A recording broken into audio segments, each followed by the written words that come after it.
எல்லோருக்கும் வணக்கம். இன்றைக்கு இந்த அவசரமான இந்த சந்திப்பு மிகவும் முக்கியமானது. விசேடமாக வடக்கில் வாழ்கின்ற மக்களுக்கு அழைப்பு விடுக்க வேண்டிய தேவை ஒன்று ஏற்பட்டிருக்கின்றது. குறிப்பாக இன்றைக்கு யாழ் மாவட்டத்தில் வாழ்கின்ற மக்களுக்கு எங்களுடைய அன்பான அழைப்பொன்றை விடுக்க வேண்டியிருக்கின்றது. அப்போ அதன் நிமித்தமாகவே நாங்கள் இந்த செய்தியாளர் சந்திப்பினை செய்கின்றோம். இதில் இன்றைக்கு எங்களுடைய உதவி அரசாங்க அதிபர், அதே போல் எங்களுடைய பாராளுமன்ற உறுப்பினர் இளங்குமரன், அதே போன்று எங்களுடைய டிஐஜி, அதே போன்று எங்களுடைய பெட்ரோலிய கூட்டுத்தாபனத்தினுடைய காந்தியம் எல்லோரும் கலந்து கொண்டிருக்கின்றோம். நாங்கள் எல்லாம் கலந்து கொண்டதுக்கான முக்கியமான காரணம் தான் வேறு எதுவுமல்ல. இன்றைக்கி நாட்டு மக்களுக்கு எல்லோருக்குமே தெரியும், நாட்டில் இன்றைக்கி உலகத்தில் ஏற்பட்டிருக்கின்ற அசாதாரணமான நிலைமை. அந்த உலகத்தில் ஏற்பட்டிருக்கின்ற இந்த அசாதாரண நிலைமை காரணமாக அதனுடைய தாக்கம் இன்றைக்கு முழு உலகத்துக்கே பாதிப்பை கொண்டு வருவதாக இருக்கின்றது. அதுதான் வேறு எதுவுமில்லை, இன்றைக்கு விசேடமாக மத்திய கிழக்கில் ஏற்பட்டிருக்கின்ற போர் நிலைமை. அதில் விசேடமாக ஈரான் மீது அமெரிக்காவும் இஸ்ரேலும் தாக்குதல் தொடுக்கின்றது. ஈரானும் ஏனைய நாடுகள் மீதும் தாக்குதல் தொடுக்கின்றது. அது மாத்திரமல்ல, ஈரான் இன்றைக்கு தங்களுடைய வாழ்வா சாவா என்கின்ற நிலையிலிருந்து போராட வெளிப்பட்டிருப்பதாக தெரிய வருகின்றது. அப்போ இவ்வாறான நிலைமையின் கீழ் இன்றைக்கு அவர்களுடைய கட்டடங்கள் உள்ளிட்ட அனைத்தும் சேதப்படுத்தப்பட்டதாக தெரிய வருகின்றது. அது மாத்திரமல்ல, ஈரானுக்கு சொந்தமான பல்வேறு எண்ணெய் குதங்கள், அது மாத்திரமல்ல எண்ணெய் தீவுகளாக இருக்கின்ற ஒரு சில பிரதேசங்கள் கூட தாக்கப்பட்டிருப்பதாகவும் கூறப்படுகின்றது. அது மாத்திரமல்ல, ஓமோஸ் ஜலசந்தி மூடப்பட்டு அதனூடாகவும் பாரியான அர்த்தம் ஏற்படுகிறதுக்கான வாய்ப்பு இருக்கின்றது. அப்போ இவ்வாறான நிலைமையின் காரணமாக கடுகதி வேகத்தில் எண்ணெய் விலை உயர்ந்திருக்கின்றது. $68 இருந்தது, இன்றைக்கு 100, 120 மேலே செல்கின்றது, 100 இடையிலே தங்கப்பட்டு இருக்கின்றது. அப்போ அவ்வாறான விலை அதிகரிப்பின் காரணம் அதிகரிக்குமாக இருந்தால் நம் போன்ற நாடுகளுக்கு பெரியதோர் பாதிப்பை ஏற்படுத்தும் என்று எல்லோருக்கும் தெரியும். அப்போ இதன் காரணமாக இன்றைக்கி எல்லோருக்கும் எங்களுடைய மக்களுக்கு தெரியும், இன்றைக்கி உலகத்திற்கு எல்லா நாடுகளும், ஜப்பானிலும் கூட இன்றைக்கி 22 வருஷத்துக்கு பிறகு எண்ணெய் விலை அதிகரிக்கப்பட்டிருப்பதாக கூறப்படுகின்றது. அது சுவிட்சர்லாந்தில் எடுத்துக்கொண்டாலும் சரி, பிரான்ஸ் எடுத்துக்கொண்டாலும் சரி, கனடாவை எடுத்துக்கொண்டாலும் சரி, அமெரிக்காவை எடுத்துக்கொண்டாலும் சரி, எல்லா நாடுகளிலும் கூட இந்த எண்ணெய் விலை அதிகரிப்பின் காரணமாக நாட்டினுடைய பொருளாதார ஸ்திர தன்மைக்கு பாரிய பங்கம் ஏற்பட்டிருப்பதாக உலக பொருளாதார அறிஞர்கள், நிபுணர்கள் கூறுகின்றார்கள். அப்போ இவ்வாறான நேரத்தில்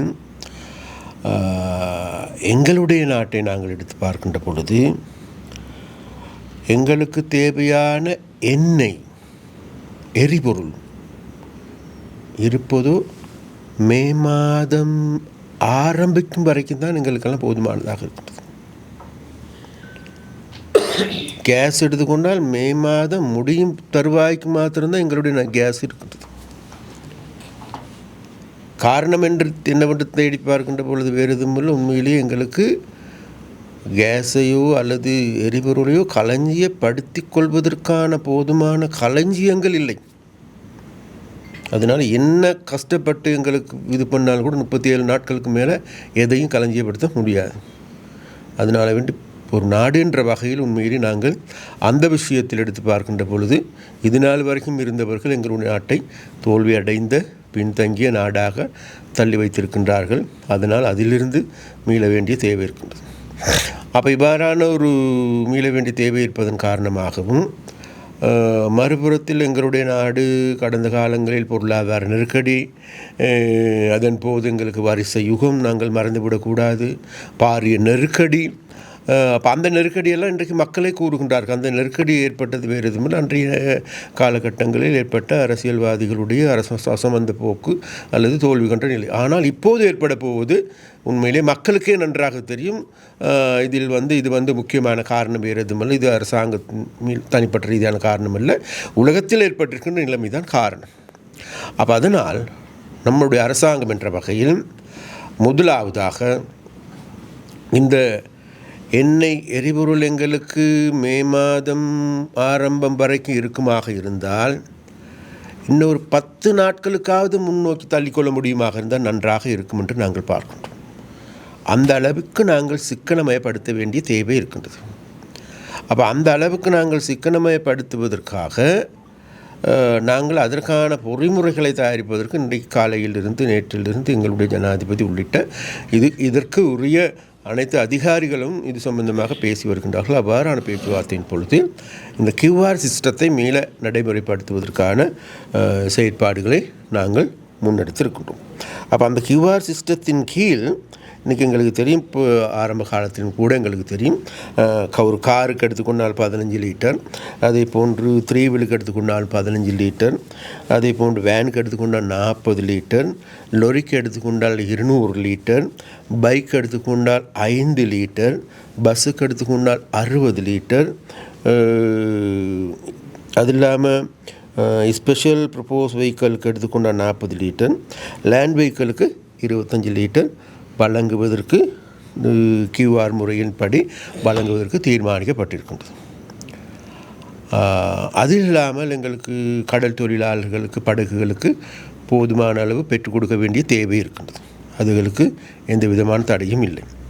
அதே போன்று எங்களுடைய விவசாய நடவடிக்கைகளுக்கு போதுமான அளவு அவர்களுக்கு பெற்றுக் கொடுக்க வேண்டியதற்கு அதற்கும் எந்த விதமான தடைகள். அதற்கான பொறிமுறை நான் நினைக்கிறேன் நாளை வரும்பொழுது, இன்றைக்கு இரவு அல்லது நாளை அதற்கான பொறிமுறைகளையும் தயாரிக்கப்படும். அது இல்லாமல் ஒரு சில வாகனங்கள் இருக்கின்றது. இப்போ இன்றைக்கு நாங்கள் இது சம்பந்தமாக பேசுகின்ற பொழுது எங்களுடைய உதவி அரசாங்க அதிபரும் கூட அவர்கள் குறிப்பிட்டார்கள், லொரி 200 லிட்டர் கொடுக்கின்ற பொழுது உண்மையிலே எங்களுடைய லொரிகள் ஒரு சில நேரத்தில் ட்ரிங்கோ மலைக்கு சென்று வர வேண்டி வரலாம். விசேடமாக இந்த பிரீமா போன்ற நிறுவனங்கள் கோதுமை கொண்டு வருவதற்காக அவர் கொண்டு வருகின்ற பொழுது நிச்சயமாக அது 200 லிட்டர் போதாமையாக இருக்கலாம். அப்போ அதற்கான பொறிமுறை ஒன்றை எங்களுடைய தயாரிப்பு நான் இப்போ கூட எங்களுடைய பெட்ரோலிய கூட்டுத்தாபன தலைவரோடு நாங்கள் பேசினோம். அவரும் கூட குறிப்பிட்டார்கள், உங்களுக்கு தேவைப்படுகின்ற விடயங்கள் தொடர்பாக எல்லாவற்றையும் எழுத்து வடிவில் எழுதி உங்களுடைய பொறிமுறையை தயாரித்து அனுப்புங்கள், அதுக்கேற்ற மாதிரி நாங்கள் எங்களுடைய நடவடிக்கைகளை ஃப்ளெக்சிபிளாக மாற்றிக்கொள்கின்றோம் என்று குறிப்பிட்டிருக்கின்றார்கள். அந்த பக்கம் மறுபுறத்தில் எடுத்துக்கொண்டால் கியூஆர் கோட் வழங்குவதன் ஊடாக ஓரளவு கட்டுப்படுத்த முடியும் என்று நாங்கள் பார்க்கின்றோம். அதே நேரத்தில் கியூஆர் கோட் வழங்கியதன் பிறகு, அதாவது இன்றைக்கு மக்களுக்கு தெரியும் இன்றைக்கி ஏற்பட்டிருக்கின்ற நிலைமை இது அரசாங்கத்தாலோ அல்லது இங்கே இருக்கின்ற மக்களால் உருவாக்கப்பட்ட ஒன்றல்ல, இது உலகத்தில் ஏற்பட்டிருக்கின்ற நிலைமையின் காரணமாக ஏற்பட்ட ஒன்று. அதனால் அரசாங்கத்தின் மீது மக்கள் வெறுப்பை தாண்டுகின்ற அல்லது அந்த வகையான செயற்பாடுகளுக்கு மக்கள் செல்ல மாட்டார்கள் என்கின்ற நம்பிக்கை இருக்குது. ஒரு சிலர் வேண்டுமென்றே யாராவது எதிர்க்கட்சிகள் திட்டமிட்டு ஏதாவது செய்தாலே தவிர வேறு எதுவும் கிடையாது. மக்களுக்கு இன்றைக்கு தெரியும் மக்களுக்கு. மறுபக்கம் அப்போ அதனால் அப்போ நாங்கள் பார்க்கின்றோம், நாளையிலிருந்து சகல பெட்ரோல் ஷெட்டுகளுக்கும் பாதுகாப்பை பலப்படுத்துகின்ற நடவடிக்கை, போலீஸ் பாதுகாப்பை பலப்படுத்துகின்ற நடவடிக்கை எடுத்து எங்களுடைய டிஹெச் அவர்கள் வந்திருக்கிறார்கள். அவர்கள் நாளையிலிருந்து இதற்கான நடவடிக்கை, இன்றிலிருந்து இதற்கான நடவடிக்கை எடுப்பதாக கூறியிருக்கின்றார்கள். அதே போன்று அதிகமான வரிசை எதுவும் ஏற்படுமாக அந்த வரிசையை பராமரிக்கின்ற வேலை விஷயமாக எங்களுடைய பிரதேச செயலாளர் ஊடாக அதற்கான நடவடிக்கை எடுப்பதற்கு நாங்கள் தீர்மானித்திருக்கின்றோம். அப்போ அந்த வகையில் எந்த விதமான வரிசை வந்தாலும் கூட அந்த வரிசையில் ஏற்படுகின்ற வரிசையில் இருக்க வேண்டுமாக இருந்தால், வெயிலில் வாடுவார்களாக இருந்தால் அல்லது எந்த விதமான பாதுகாப்பற்ற நிலையம் இருந்தால் அவர்களுக்கான பாதுகாப்பு நிலையங்கள் அல்லது ஹட் போன்றவற்றையும் கூட பெற்று கொடுத்து அந்த மக்கள் தங்குவதற்கான அல்லது மலசலக்கூட வசதிகள் இல்லாமல் இருக்கும்போது அவைகளையும் கூட பெற்றுக் கொடுப்பதற்கான செயற்பாடுகளை முன்னெடுக்கப்பட வேண்டும் என்று அரசாங்கம் தீர்மானித்திருக்கின்றது. அப்போ இந்த நடவடிக்கைகளை நாங்கள் இன்றைக்கு எங்களுடைய பிரதேச செயலாளர்களுடன் நாங்கள் பேசியிருக்கின்றோம். அப்போ அந்த பிரதேச செயலாளர்கள் அந்தந்த நிலையங்களுக்கு சென்று பார்வையிட்டு அதற்கான ஆக்கப்பூர்வமாக நடவடிக்கை எடுப்பார்கள் என்று நாங்கள் நம்புகின்றோம். அதனால் நாட்டில் இன்றைக்கு ஏற்பட்டிருக்கின்ற இந்த நிலைமை காரணமாக அடுத்த வாரம் முதல் வாரத்தில் 5 நாட்களுக்கு பதிலாக 4 நாட்கள் வேலை செய்வதற்கான நடவடிக்கை எடுக்கப்படுகின்றது. புதன்கிழமை விடுமுறை நாட்களாக பிரகடனப்படுத்த இருக்கின்றது. அது மாத்திரமல்ல, நான் இன்றைக்கு இரவுக்கு எங்களுக்கு தெரிய வரும் பாடசாலைகள், பல்கலைக்கழகங்கள் எப்படி இயங்க வேண்டும் அல்லது அதற்கான பொறிமுறைகள் என்ன என்பதும், அப்போ அந்த பொறிமுறைகளுக்கு ஏற்ப மக்களிடம் நாங்கள் கேட்டுக்கொள்வது வேறு எதுவுமல்ல. அதாவது தயவு செய்து அனாவசியமான செலவுகள், போக்குவரத்து பயணங்களை தணிப்போம். ஏனென்றால் இது முழுவதும் அது நாட்டு மக்களுக்காக ஏற்பட்டிருக்கின்ற அனர்த்தம். அப்போ இந்த அனர்த்தத்தில் இருந்து நாங்கள் ஓரளவாவது எங்களை தக்க வைத்துக் கொள்ள வேண்டுமாக இருந்தால் நிச்சயமாக இன்றைக்கி இருக்கின்ற எரிபொருளை கொஞ்சம் முன்னோக்கி கொண்டு செல்ல வேண்டும். அதே நேரத்தில் அரசாங்கம் என்ற வகையில் நாங்கள் சீனாவோடு பேசியிருக்கின்றோம், தருவதாக கூறுகின்றார்கள். ரஷ்யாவோடும் பேசியிருக்கின்றோம், தருவதாக கூறுகின்றார்கள். இந்தியாவோடு பேசினோம். ஏற்கனவே இந்தியா IOC மூலமாக 2 கப்பல் மசகு எண்ணெய் வருவதற்கு இருந்தது. அது இப்பொழுது கொண்டு வரவில்லை. அவர்கள் நாங்கள் இந்தியாவோடு பேசி அவர்களிடம் கேட்டு தயவு செய்து எங்களுக்கு நீங்கள் கொண்டு வருவதாக கூறிய 2 கப்பல் மசகு எண்ணெயாவது கொண்டு வாருங்கள் என்று நாங்கள் கேட்டிருக்கின்றோம். அதற்கும் அவர்கள் ஓகே பண்ணியிருக்கின்றார்கள். அப்போ அந்த வகையில் அரசாங்கம் என்ற வகை, அது மாத்திரமல்ல மேலும் பல நாடுகளோடு நாங்கள் இது சம்பந்தமாக பேசி கொண்டு வருகின்றோம். அதனால் இன்றைக்கு நாட்டிலும் உலகத்திலும் இலங்கைக்கு ஏற்பட்டிருக்கின்ற நன்மதிப்பு ஒன்று இருக்கின்றது. அப்போ அந்த நன்மதிப்பை நல்ல முறையில் பயன்படுத்தி மக்களை கஷ்டத்தில் வீழ்த்தாது பாதுகாத்து கொள்வது எங்களுடைய அரசாங்கத்தினுடைய தேவையும் நோக்கமாகும். அப்போ அந்த நோக்கத்தின் அடிப்படையில் நாங்கள் இன்றைக்கு நடைமுறைப்படுத்துகின்ற இந்த எரிபொருள் தட்டுப்பாட்டை தவிர்ப்பதற்கும் அதில் ஒரு சில கட்டுப்பாடுகளை விதித்து ஓரளவு சிக்கனத்தை கடைபிடித்து இப்போது இருக்கின்ற எரிபொருள்களை இன்னும் கொஞ்சம் மிச்சப்படுத்தி கொண்டு முன்னோக்கி செல்ல வேண்டும்.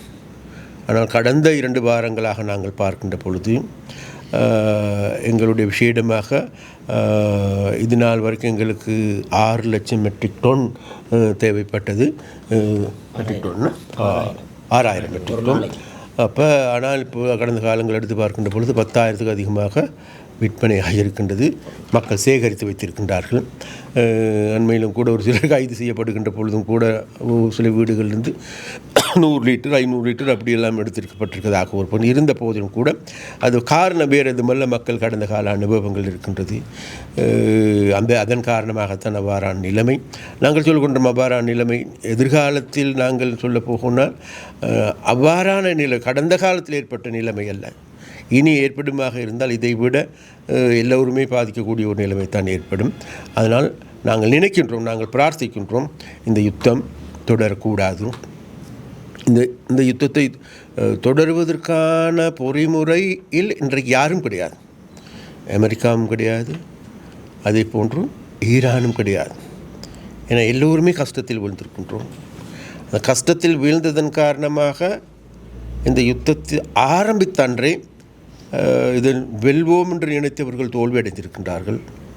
அப்போ அதனால் அதே நேரத்தில் இந்த யுத்தத்தை ஆரம்பித்து வீழ்த்தப்படும் என்கின்ற கூறுகின்ற நாடுகள் முன்னேறி இருக்கின்றது. இதில் ரஷ்யா விழுந்துவிடும் என்று நினைத்தார்கள். ரஷ்யாவில் இன்றைக்கு எண்ணெய்க்கும் இல்லாத அளவுக்கு அதிகமான எண்ணெய் கொள்வனவு அங்கு இருக்கின்றது. சீனா வீழ்ந்துவிடும் நினைத்தார்கள், இல்லை, அதுவும் அப்படி. மறுபுறத்தில் ஈரான் எடுத்துக்கொண்டால் கூட இன்றைக்கு யுத்தத்தை தொடர்ந்து செய்வது என்கின்ற நிலைக்கு வந்திருக்கின்றார்கள். அதன் மூலமாக எண்ணெய் விலையை அதிகரித்து அதன் மூலமாக அழுத்தத்தை ஏற்படுத்தி அந்த அழுத்தத்தினூடாக யுத்தத்தை நிறுத்த வேண்டும் என்று அவர்களுடைய நோக்கமாகவும் இருக்கின்றது. எது எவ்வாறான போதிலும் கூட அந்த பிரச்சனைகள் அது அவர்களுக்குரிய பிரச்சனை, எங்களுக்குரிய பிரச்சனை வேறு எதுவுமில்லை. இருக்கின்ற எரிபொருளை கட்டுப்படுத்தி ஓரளவு சிக்கனப்படுத்தி இன்னும் ஒரு 10-20 நாட்களுக்கு மிச்சப்படுத்திக் கொள்வதே போதிய தேவையாக இருக்கின்றது. அந்த தேவைக்காக வேண்டி மக்களிடம் நாங்கள் மிக மிக வினயமாக கேட்டுக்கொள்கின்றோம். எந்த விதமான கலவரமின்றி, எந்த விதமான உங்கள் சிரமத்துக்கு எங்களை மன்னித்து விடுங்கள், எந்த விதமான கலவரங்களின்றி இருக்கின்றதை பகிர்ந்து கொண்டு நேர்த்தியான முறையில் அமைதியான முறையில் இவைகளை பெற்றுக்கொண்டு செயற்படுவோம் என்று மிக மிக அன்பாக பண்பாகவும் மக்களிடம் நாங்கள் கேட்டுக்கொள்கிறோம். நன்றி, வணக்கம்.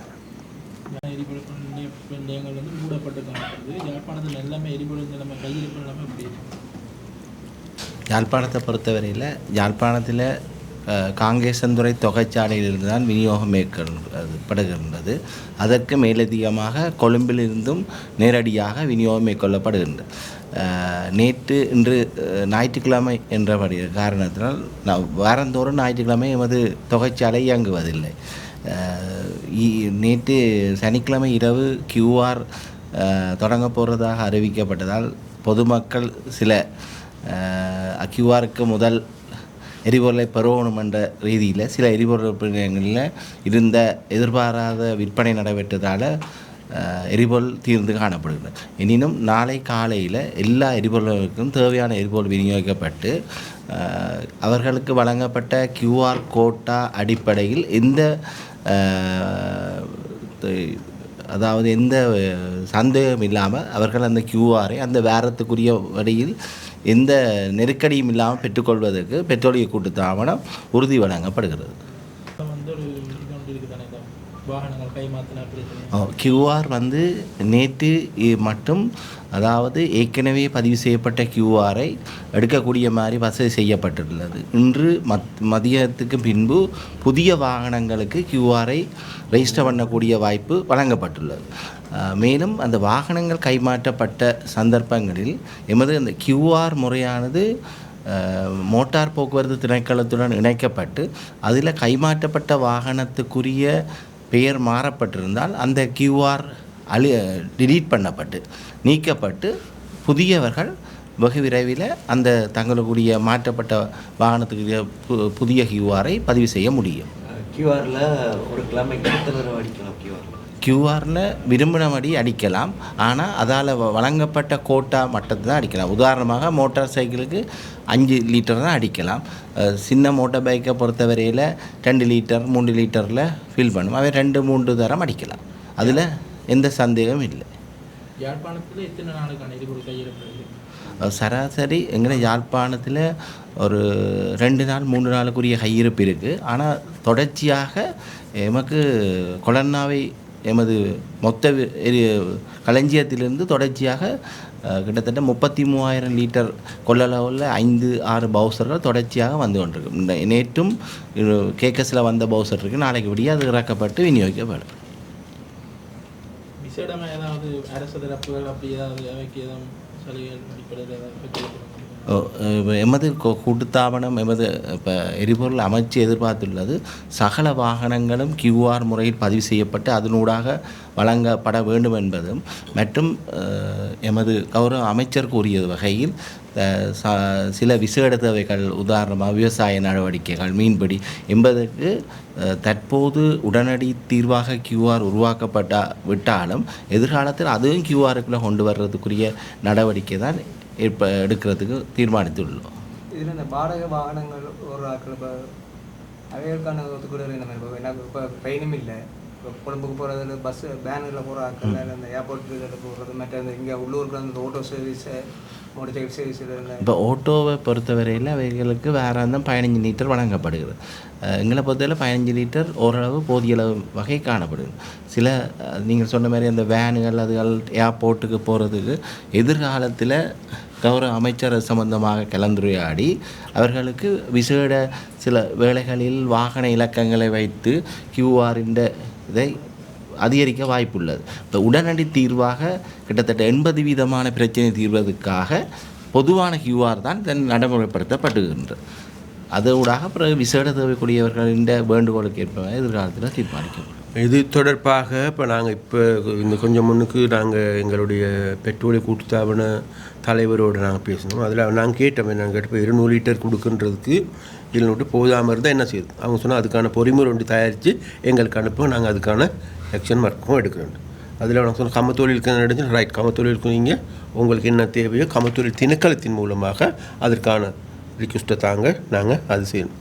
அதில் பிக்மி பாவிக்கிறார்களுக்கு என்ன செய்யணும், அதையும் இங்கே இருக்கின்ற பிக்மி நிறுவனத்தோடு பேசி அதற்கான அது இல்லாமல் பொதுவான பொறிமுறை என்று செய்யப்படுது நாட்டில். அப்போ அந்த பொறிமுறைக்கேற்ப அதிலையும் நம்ம செய்வோம்னு சொன்னாங்க. அதே போன்று பேக்கரியில் சம்பந்தமான பிரச்சனையும் வருது. அப்போ அதையும் நாங்கள் வச்சுருக்கோம். அதுகளுக்கும் இங்கே இருக்கின்ற பேக்கரி தொடர்பாகவும் இங்கே இருக்கின்ற பேக்கரி சங்கங்களோடையும் பேசி அவர்களுடைய தேவை என்னான்னு கருதி அதற்கேற்ற முறையில் ஒரு பொறிமுறையை தயாரித்து அனுப்புங்க. அதுகளுக்கான வேலைகள் நாங்கள் செய்கிறோம்ட்டு ஃப்ளெக்சிபிளாக சொல்லியிருக்காங்க இப்பொழுதைக்கு. இன்று யாழ் மாவட்டத்தில் உள்ள எரிபொருள்கள் தொடர்பான பிரச்சனைகளை கலந்துரையாடுவதற்காக கௌரவ அமைச்சர் யாழ் மாவட்ட ஒருங்கிணைப்பு குழு தலைவரும் மற்றும் கௌரவ பாராளுமன்ற உறுப்பினர் யாழ் மாவட்ட பாராளுமன்ற உறுப்பினர் கௌரவ இளங்குமரன் கருணாநிதி அவர்களும் மற்றும் அதே போன்று பெட்ரோலிய கூட்டுத்தாபனுடைய வடபிராந்திய முகாமையாளர் திருவாளர் அவர்களும் அதே போன்று போலீஸ் டிஐஜி மற்றும் பிரதேச செயலாளர்கள் மற்றும் நுகர்வோர் பாதுகாப்பு அதிகார சபையுடைய உத்தியோகத்தர்கள் அனைவரும் இணைந்து இன்றைய இந்த கலந்துரையாடல் நடைபெற்றது. உண்மையில் யாழ் மாவட்டத்தில் எரிபொருள் தட்டுப்பாடு என்பது இல்லை. அதற்காக எங்களுடைய மாவட்ட ஒருங்கிணைப்பு குழு தலைவர் அவர்களுடைய தலைமையின் கீழ் பல்வேறுபட்ட முயற்சிகள் எடுக்கப்பட்டு எங்களுடைய பெட்ரோலிய கூட்டுத்தாபனம் தங்களுடைய சேவையை செய்து வருகின்றது. அது தொடர்பாக எங்களுடைய மாவட்டத்துக்கு விசேடமாக இருக்கின்ற பிரச்சனைகள் இந்த பெட்ரோல் வழங்கப்படுகின்ற பொழுது அல்லது கியூஆர் சிஸ்டத்தில் வழங்கப்படுகின்ற பொழுது இருக்கின்ற பிரச்சனைகள் உண்மையில் தீவக பகுதிக்கு எங்களுடைய இந்த கியூஆர் மூலம் வழங்கப்படுகின்ற பொழுது அவர்கள் வாகனங்களில் இங்கால கொண்டு வந்து அந்த கியூஆரை கியூஆர் மூலமாக பெட்ரோலை பெற்றுக்கொள்ள முடியாத சந்தர்ப்பத்தில் அதுக்கு என்ன பொறிமுறையை செய்யலாம் என்ற தொடர்பாகவும் அதே போன்று கியூஆர் வழங்கப்படுகின்ற பொழுது பெட்ரோல் நிலையங்களில் ஏற்படுகின்ற நெருக்கடிகளை அல்லது அது தொடர்பான ஏற்படுகின்ற முரண்பாடுகளை தடுப்பது தொடர்பாகவும் இந்த கலந்துரையாடல் பல்வேறுபட்ட விடயங்கள் கலந்துரையாடப்பட்டது.